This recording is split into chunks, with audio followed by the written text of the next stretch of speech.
नमस्कार. अशी ही कुरकुरीत खुसखुशीत लसूण घालून केलेली भाजणीची चकली कशी करायची ते आपण पाहूया. त्याकरिता भाजणी करण्यासाठी इथे तांदूळ, 3 प्रकारच्या डाळी, गहू, जोंधळे, धणे, जिरे, पोहे, साबुदाणे हे सर्व घेतले आहे. या सर्वांचे प्रमाण कॅप्शनमध्ये दिले आहे, नक्की चेक करा. आता हे सर्व साहित्य बारीक गॅसवरती साधारण सुगंध येईपर्यंत भाजून घ्यायचं आहे.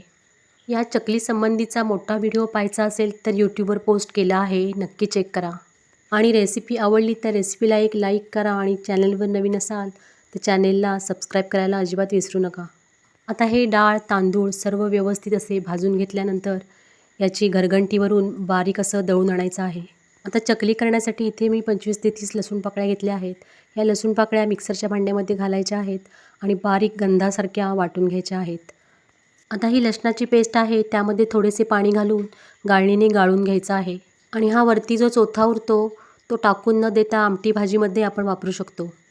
ही लसूण फ्लेवरची चकली चवीला एकदम खमंग आणि खुसखुशीत अशी होतात, नक्की करून पहा. आता हे गाळून घेतलेले लसणाचे पाणी थोडा वेळ बाजूला ठेवायचे आहे. नंतर गॅसवर एक पातेले ठेवून त्यामध्ये 1 लिटर पाणी घालायचं आहे. पाणी थोडेसे गरम झाले की त्यामध्ये पाऊण वाटी तेल घालायचे आहे. चवीनुसार मीठ घालायचे आहे. 2 टीस्पून ओवा, 4 टीस्पून तीळ यामध्ये घालायचे आहेत.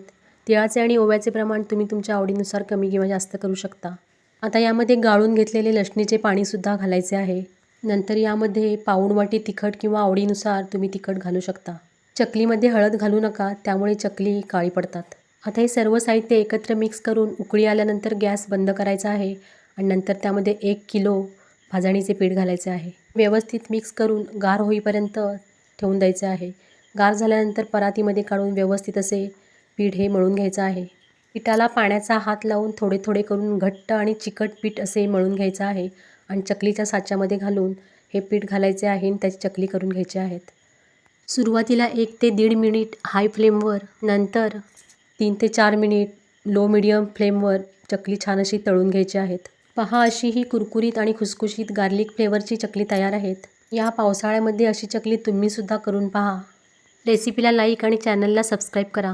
रेसिपी पाहिल्याबद्दल सगळ्यांचे खूप खूप धन्यवाद.